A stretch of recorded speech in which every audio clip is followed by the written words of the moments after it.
नमस्कार, आप सभी का स्वागत है यूथ अध्ययन के चैनल पे।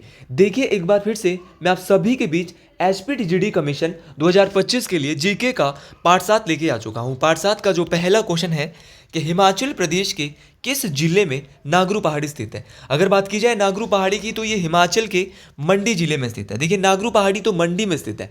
क्वेश्चन पूछने वाला क्वेश्चन ये भी पूछ सकता है कि नागरू वन्यजीव अभयारण्य किस जिले में है। तो नागरू वन्यजीव अभयारण्य की अगर बात की जाए तो ये भी मंडी जिले में ही स्थित है। उसी प्रकार मंडी में और भी वन्यजीव अभयारण्य है और भी वाइल्ड लाइफ सेंचुरी है, जैसे कि आपकी बांदली वाइल्ड लाइफ सेंचुरी। तो बांदली वाइल्ड लाइफ सेंचुरी ये भी मंडी जिले में है। शिकारी देवी वाइल्ड लाइफ सेंचुरी ये भी मंडी जिले में स्थित है। उसी प्रकार मंडी से बहुत सारे क्वेश्चन पूछे जाते हैं। मंडी में ही बलय घाटी स्थित है। अगर मैं बलय घाटी की बात करता हूँ तो बलय घाटी जो है वो हिमाचल प्रदेश की सबसे अधिक उपजाऊ घाटी है, सबसे अधिक उपजाऊ वैली है। इस बात को भी आपने याद रखना है। मंडी में ही इमला बिमला घाटी है। मंडी में ही आपकी सिकंदर धार है, मोस्ट इंपॉर्टेंट है सिकंदर धार। घोगड़ धार की अगर बात करता हूँ तो ये भी मंडी जिले में स्थित है। मंडी में के नागचला में ही जो है वो ग्रीनफील्ड एयरपोर्ट भी जो है वो बनाया जा रहा है। विधानसभा की अगर मैं बात करता हूँ तो विधानसभा की भी जो है वो मंडी में 10 सीटें हैं। और मंडी में कमंद जगह है और उसी कमंद में जो है मंडी में जो है आईआईटी स्थित है। तो हिमाचल प्रदेश की किस जगह पे आईआईटी है तो ये मंडी जिले के कमंद में स्थित है। ये भी आपको याद रखना है। अगर आप अपनी तैयारी को कंटिन्यू करना चाहते हैं तो हमारा जो बैच है वो 20 दिसंबर से शुरू हो रहा है। एकमात्र हमारा ये बैच रहने वाला है। इस बैच में अभी तक 150 प्लस स्टूडेंट जो है वो एनरोल हो चुके हैं। तो आप भी अगर एनरोल होना चाहते हैं तो जल्दी से जल्दी इस नंबर पे कांटेक्ट करें 7876145409, जिसमें लाइव प्लस रिकॉर्डेड क्लासेस रहने वाली है। और इसमें जो फीस हमारी रहती है वो ना के बराबर रहती है।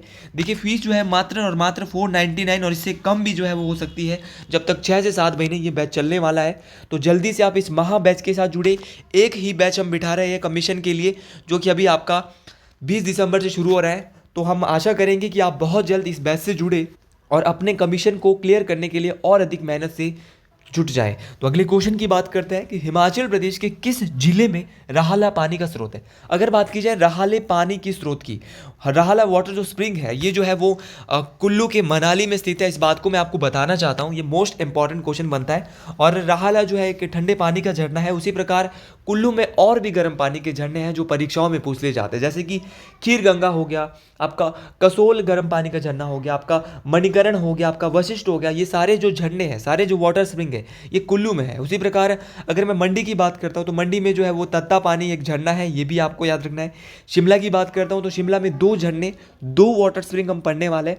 मंडी में हमने तत्ता पानी देखा। अगर मैं शिमला की बात करता हूँ तो शिमला में जो है वो ज्यूरी है और चैडविक है। ज्यूरी और चैडविक कहाँ पे है तो ये शिमला में कई बार पूछा गया है। जो अपना चैडविक वाटरफॉल है वो किसके नज़दीक है तो ये शिमला में, और शिमला में जो है समर हिल के आसपास है ये चैडविक वाटरफॉल। कांगड़ा की बात करते हैं, कांगड़ा में जो है वो लुनारी वाटरफॉल है, सुलह वाटरफॉल है। अगर कुल्लू की ही स्पेसिफिक रूप से बात की जाए यार तो कुल्लू में विधानसभा की जो है वो 4 सीटें हैं।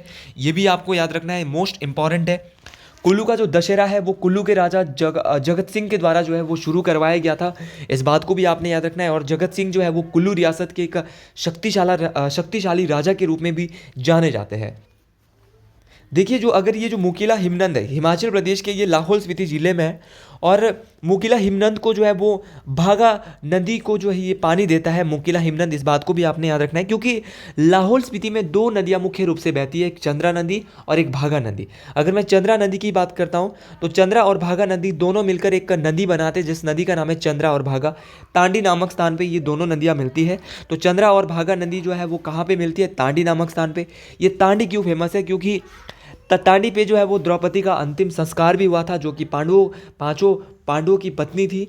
और ये भी आपको याद रखना है, द्रौपदी जी का जो अंतिम संस्कार है वो कहाँ पे होता है तो ये तांडी नामक स्थान पे माना जाता है। और अगर मैं बात करता हूँ यहाँ पर ये चंद्रभागा नदी जो है, इसको चिनाब नदी के नाम से भी हिमाचल में जाना जाता है। उसी प्रकार हिमाचल प्रदेश में जैसे कि बहुत सारे ग्लेशियर, मैं अगर बात करूँ जैसे कि मुकेला ग्लेशियर, ये अपना लाहौल स्पीति में है। उसी प्रकार आपका बड़ा शिरडी ग्लेशियर की अगर बात की जाए, ये हिमाचल प्रदेश का सबसे बड़ा ग्लेशियर है। और बड़ा शिरडी ग्लेशियर की अगर बात की जाए, यहाँ पर 1936 में तबाही आती है। और बड़ा शिरडी ग्लेशियर में तबाही आने के कारण एक झील का निर्माण लाहौल स्पीति में होता है और उस झील का नाम है चंद्रताल झील। तो चंद्रताल झील का निर्माण जो है वो 1936 में हुआ। इस बात को भी आपने याद रखना है, मोस्ट इंपॉर्टेंट ये बात है। उसी प्रकार आपको अगर मैं बताना चाहूँ लाहौल स्पीति में लेडी ऑफ केलोंग एक ग्लेशियर है जो कि केलोंग से दिखता है, और केलोंग जो है वो लाहौल स्पीति का मुख्यालय भी है, हेडक्वार्टर भी है, और यहाँ से जो है लेडी ऑफ केलोंग ग्लेशियर दिखता है। गेफांग पीक ये भी लाहौल स्पीति में है। उसी प्रकार हिमाचल की लाहौल स्पीति में बहुत सारी झीलें भी है। झीलें अगर मैं यहाँ से बताना चाहूँ तो लाहौल स्पीति में जैसे आपकी चंद्रताल झील है, आपकी सूरजताल झील ये भी लाहौल स्पीति में है, आपकी दीपक ताल झील ये भी लाहौल स्पीति में है, विशाल ताल झील ये भी लाहौल स्पीति में है, आपकी यूनामसो झील ये भी लाहौल स्पीति में है। और अगर मैं विधानसभा की यहाँ पे बात करता हूँ तो विधानसभा की जो है वो लाहौल स्पीति में एक ही सीट है, ये भी आपको याद रखना है। और वर्तमान में से जो यहाँ से जो महिला विधायक है, देखिए वर्तमान में जहाँ पे महिला विधायक बनी उपचुनाव के बाद वो बनी अनुराधा राणा। तो ये भी आपको याद रखना है, पूछा गया है परीक्षा में कि लाहौल स्पीति की विधायिका की का क्या नाम है। एकमात्र विधायिका है यहाँ की, क्योंकि लाहौल स्पीति में विधानसभा की एक ही सीट है और ये सीट जो है वो एसटी में आती है, शेड्यूल्ड ट्राइब में आती है, तो इनका नाम है अनुराधा राणा। जी हाँ, अगले क्वेश्चन की ओर चलते हैं कि हिमाचल प्रदेश के कौन से जिले में कालेश्वर मेला मनाया जाता है। तो अगर मैं कालेश्वर मेले की बात करता हूँ तो कालेश्वर मेला जो है वो कांगड़ा जिले में मनाया जाता है। और अगर मैं हिमाचल की बात करता हूँ, हिमाचल के कुछ मेलों की, तो हिमाचल के कांगड़ा की सबसे पहले बात करते हैं। तो कांगड़ा की जो लोहड़ी है, लोहड़ी जो कांगड़ा के परागपुर में मनाई जाती है, ये बहुत ज़्यादा फेमस है, इसका नाम भी आपने याद रखना है। उसी प्रकार अगर मैं बात करता हूँ आपके अपने कुल्लू ज़िले में, कुल्लू का जो दशहरा है वो बहुत फेमस है, ये भी बहुत बार परीक्षाओं में पूछा जाता है। मंडी की जो शिवरात्रि है, शिवरात्रि जो मेला है जो कि मंडी में मनाया जाता है, अंतर्राष्ट्रीय स्तर का ये जो यहाँ पे शिवरात्रि मेला होता है जो कि पड्डल मैदान मंडी में मनाया जाता है। और क्वेश्चन ये भी पूछा जाता है किसके द्वारा इस मेले को शुरू किया गया था, तो मंडी के राजा अजबर सेन के द्वारा शुरू किया गया था। ये वही राजा अजबर सेन है जिनके द्वारा मंडी शहर की भी स्थापना की गई थी। उसी प्रकार अगर मैं बात करता हूँ होली, होली जो है वो कहाँ की फेमस है, तो होली जो है वो सुजानपुर की फेमस है, हिमाचल प्रदेश में हमीरपुर में जो है वो सुजानपुर की जो होली है वो बहुत ज़्यादा फेमस है। उसी प्रकार सूही मेला, सूही मेला आपने सुना होगा, सूही मेला कहाँ लगता है, तो ये चंबा में जो है वो सूही मेला लगता है। उसी प्रकार ये बताना है चंबा में लगता है या ऊना में लगता है, ये आपने कमेंट बॉक्स में बताना है। वैसे मैंने आपको बता दिया है हिंट, लेकिन आप भी बता सकते हैं। और अगर मैं सारी फेयर की बात करता हूँ तो सारी फेयर जो है वो अर्की में लगता है। उसी प्रकार पत्थर का खेल मेला, पत्थर का खेल मेला जो है वो हलोग शिमला में लगता है। भैंसों का मेला मशोबरा शिमला में लगता है। लोसर फेस्टिवल जो होता है वो लाहौल स्पीति में भी होता है और किन्नौर में भी। तो ऐसा फेस्टिवल जो दोनों ही जिलों में होता है, तो अगर ऑप्शन में दोनों ही होंगे तो ए एंड बी बोथ आएगा, ये भी आपको याद रखना है। तो आपको ये भी याद रखना है, मोस्ट इंपॉर्टेंट है, लोसर जो फेस्टिवल है वो लाहौल स्पीति और किन्नौर दोनों ही जिलों में मनाया जाता है। और एक फुलेस फेस्टिवल होता है, फुलेस फेस्टिवल की अगर मैं बात करता हूँ तो fullest festival only on Kinnaur में मनाया जाता है। तो सारे के सारे फेस्टिवल आपको याद रखने हैं। कोई सा फेस्टिवल भी परीक्षा में पूछा जाता है। मिंजर मेला जो है ये भी चंबा में मनाया जाता है, अंतर्राष्ट्रीय स्थल का मेला है। और मिंजर मेले को जो है वो साहिल वर्मन के द्वारा शुरू किया गया था। अगले क्वेश्चन की बात करते हैं। अगला क्वेश्चन भी बहुत ज़्यादा इंटरेस्टिंग रहने वाला है कि भाभा घाटी हिमाचल प्रदेश के कौन से ज़िले में स्थित है। भाई भाभा घाटी की बात हो रही है, तो भाभा घाटी की जब भी मैं बात करता हूँ तो भाभा घाटी जो है वो किन्नौर ज़िले में स्थित है। भाभा घाटी किन्नौर में है और किन्नौर में ही भाभा जल विद्युत परियोजना स्थित है। तो अगर मैं बात करता हूँ भाभा जल विद्युत परियोजना की, तो ये किन्नौर में है। और भाभा जल विद्युत परियोजना जो है वो 120 मेगावाट की है, इस बात को भी आपने याद रखना है। अगर मैं बात करता हूँ यहाँ पर किन्नौर की, किन्नौर में जो है वो बसपा घाटी है जिसको सांगला घाटी के नाम से भी जाना जाता है। देखिए क्वेश्चन एक बार परीक्षा में पूछा गया था कि उस घाटी का नाम बताइए जो किन्नौर को गढ़वाल से जोड़ती है। तो भैया ये वही घाटी है, ये वही घाटी है बसपा घाटी, जिसको सांगला घाटी भी कहा जाता है। ये क्या करती है, किन्नौर को किससे जोड़ती है, गढ़वाल से जोड़ती है। उसी प्रकार दून घाटी और सैपरून घाटी, तो अगर मैं बात करता हूँ दून घाटी और सैपरून घाटी की, तो ये सोलन जिले में स्थित है। उसी प्रकार स्वां घाटी की अगर मैं बात करता हूँ तो स्वां घाटी जो है ये ऊना जिले में स्थित है। स्वां घाटी के साथ साथ जो है वो स्वां नदी भी है जिसको ऊना का शोक या शोक की दरिया कहा जाता है, ये भी ऊना जिले में ही स्थित है, इस बात को आपने याद रखना है। उसी प्रकार क्यारदादून घाटी आपने सुना होगा, क्यारदादून घाटी वही घाटी है जिसको पोंटा घाटी भी कहा जाता है, ये भी मोस्ट इंपॉर्टेंट है। उसी प्रकार बलय घाटी के बारे में बात कर चुका हूँ, मंडी में है, सबसे अधिक उपजाऊ घाटी है, तो इसके बारे में दोबारा बात नहीं करेंगे। अगले क्वेश्चन की ओर बढ़ते हैं। अगला क्वेश्चन बहुत ज़्यादा इंटरेस्टिंग है कि भुंडा त्यौहार हिमाचल प्रदेश के कौन से ज़िले में मनाया जाता है। भुंडा त्यौहार की बात हो रही है और भुंडा त्यौहार की जब भी मैं बात करता हूँ तो ये कुल्लू ज़िले में मनाया जाता है। कुल्लू पे कहाँ पे, तो कुल्लू के निरमंड में जो है वो भुंडा त्यौहार मनाया जाता है। और ये जो त्यौहार आता है, भुंडा जो उत्सव आता है, ये 12 वर्षों के बाद, याद रखना भैया, कुंभ का मेला भी एक ही स्थान पर 12 वर्षों के बाद आता है। और भुंडा जो त्यौहार निरमंड का है वो भी भैया 12 वर्षों के बाद आता है। देखो निर्मंड में एक तो भुंडा उत्सव मनाया जाता है, दूसरा जो यहाँ पे मनाया जाता है वो बूढ़ी दिवाली। बूढ़ी दिवाली कहाँ की फेमस होती है, तो बूढ़ी दिवाली आजकल हो भी रही है निर्मंड में, ये भी निर्मंड की फेमस है। बूढ़ी दिवाली सबसे ज़्यादा फेमस होती है हिमाचल में, निर्मंड में बूढ़ी दिवाली। अगर मैं बात करता हूँ भुंडा जो त्यौहार है, भुंडा जो जहाँ पे निर्मंड है वहाँ पे किसकी पूजा की जाती है, तो यहाँ पे भगवान परशुराम जी की पूजा की जाती है। और निर्मंड में जो है वो भुंडा त्यौहार बहुत ही ज़ोरों शोरों से मनाया जाता है, 12 वर्ष में एक बार है, इसीलिए इस त्यौहार को पहाड़ी लोगों का कुंभ भी कहीं ना कहीं कहा जाता है। अगले क्वेश्चन की ओर जाते हैं। क्वेश्चन हर एक इंपॉर्टेंट रहने वाला है। शिंगला पर्वत चोटी हिमाचल प्रदेश के कौन से जिले में स्थित है। देखिए अगर बात की जाए शिंगला पर्वत चोटी की, तो श्रृंगला जो पर्वत पीक है ये जो है वो लाहौल स्पीति में है। श्रृंगला पर्वत पीक जो है वो कहाँ पे है, ये है लाहौल स्पीति में। श्रृंगला के साथ साथ आपको पता होना चाहिए कि मूल किला कहाँ पे है, तो मूल किला भी लाहौल स्पीति में है, गेफांग भी लाहौल स्पीति में है, आपका मुरांगला भी लाहौल स्पीति में। जहाँ भी आपको पीछे अंगला अंगला लाला दिख रहा है वो कहाँ पे, मैक्सिमम परांगला को छोड़ के, परांगला जो पीक है वो लाहौल स्पीति में नहीं है, लेकिन मोलकिला, श्रृंगला और मुरांगला ये कहाँ पे है, लछांगला, ये सारी की सारी भैया लाहौल स्पीति में है। भाई किन्नौर की भी बात कर लेते हैं, और लाहौल स्पीति की जो सबसे ऊंची चोटी है उसका नाम जो है वो मनीरेंग है, ये भी आपको याद रखना है। 65-97 मीटर इसकी हाइट है।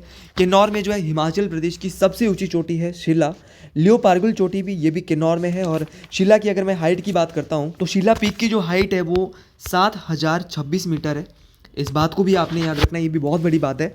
और अगर शिमला की बात की जाए, शिमला ऑप्शन में दिया है, शिमला की जो सबसे ऊंची चोटी है वो चांसल पीक है। चांसल जो है वो शिमला की सबसे ऊंची चोटी है। उसी प्रकार हाटू पीक शिमला में है, आपकी कुफर चोटी शिमला में है। ये सारी चोटियाँ आपको, पब्बर जो पीक है वो भी कहाँ पे है, पब्बर घाटी जो है ये भी शिमला में है। तो ये सारी बातें आपको याद रखनी है। सिरमौर नहीं दिया, लेकिन सिरमौर के बारे में बात करते हैं कि सिरमौर की सबसे ऊंची चोटी है चूड़धार।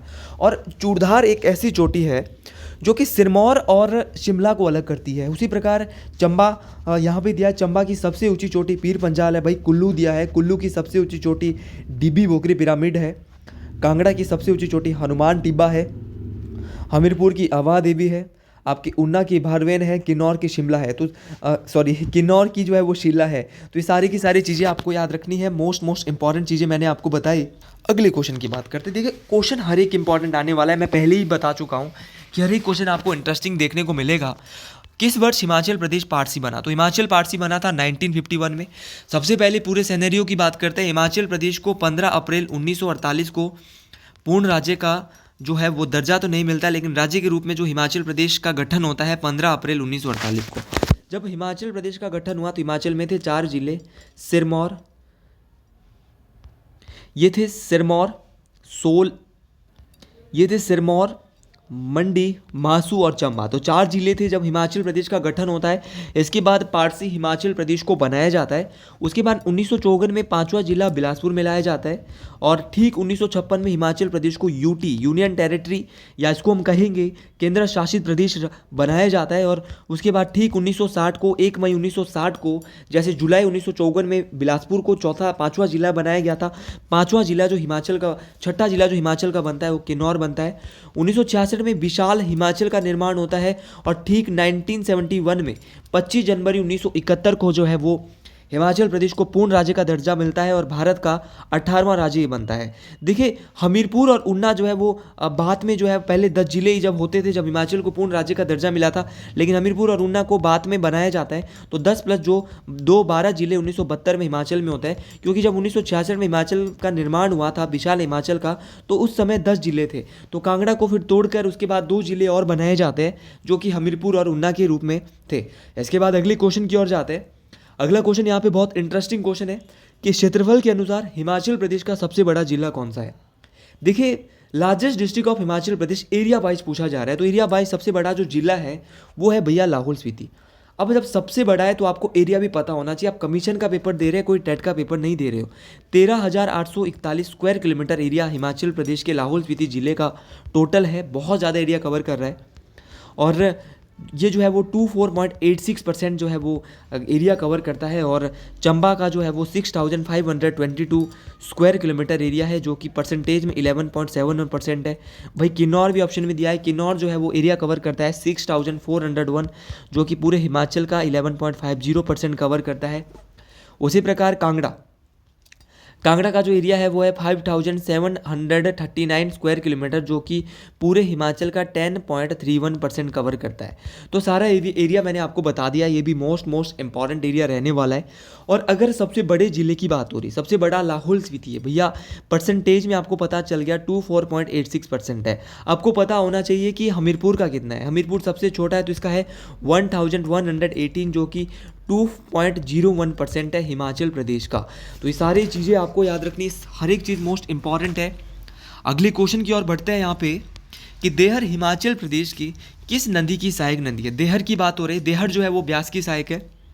देहर ब्यास की सहायक है। इसके अलावा ब्यास की और कौन कौन सी सहायक नदी है? देखो, ब्यास नदी जो है इसका जो वैदिक नाम है वो अर्ज किया है। ब्यास की सहायक नदियों की बात हो रही है, देहर ब्यास की सहायक है, हंसा ब्यास की सहायक है, लूणी ब्यास की सहायक है, चक्की नदी ब्यास की सहायक है, हरला नदी ब्यास की सहायक है, गज ब्यास की सहायक है, मानुनी ब्यास की सहायक है, और मलाना नदी भी ब्यास की सहायक है, और न्यूगल रिवर भी ब्यास की सहायक है, और पार्वती। ये सारी की सारी नदियाँ किसकी सहायक है भैया? ब्यास नदी की सहायक नदी है।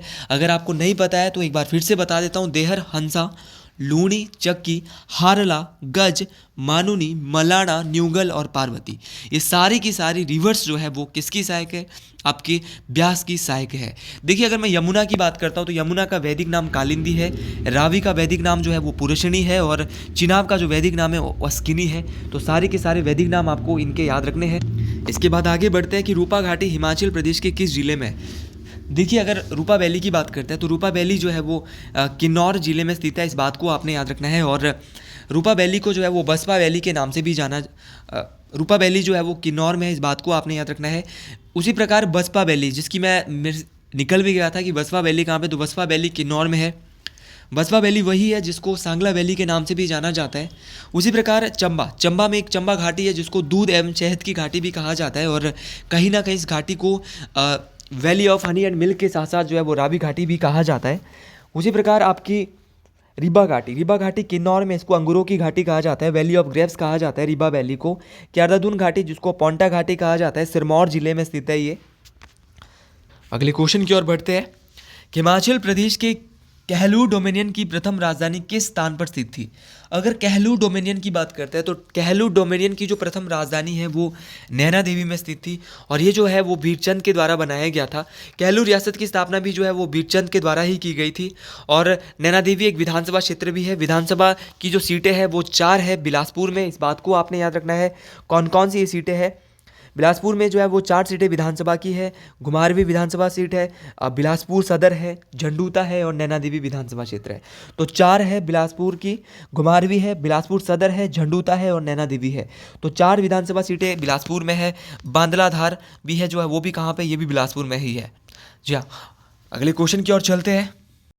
लेकिन अगले क्वेश्चन पे जाने से पहले हम ये जानेंगे कि हिमाचल में विधानसभा की जो है टोटल 68 सीट्स है, जिसमें से 20 सीटें जो है आरक्षित है, जिसमें 3 सीटें एसटी के लिए दी गई है, और 17 जो सीटें हैं वो एससी के लिए दी गई है। बाकी की जो सीटें रहती है यहाँ पे, वो सीटें जो है ओपन में चले जाती है। तो आज के लिए हम अपनी वीडियो को यहीं पे रोकेंगे, क्योंकि हमारी एक पीपीटी जो है वो यहाँ पे आज स्किप हो गई है। तो अगर आपको ये वीडियो पसंद आई है तो आप इस वीडियो पे ज़रूर एक बार कमेंट दें, हर हर महादेव। हर हर महादेव सभी लोग जो है यहाँ पे लिखेंगे, ताकि आपका पेपर भी क्लियर हो, और जो क्वेश्चन हम यहाँ पे रिवाइज कर रहे हैं ये क्वेश्चन सेम क्वेश्चन हमें पेपर में भी देखने को मिले। तो आज के लिए इतना ही, मिलते हैं अगली वीडियो में बहुत जल्द, अगले कल। हर हर महादेव, जय माँ मज्ञानी, जय माँ ठारी, जय श्री गुरु महाराज।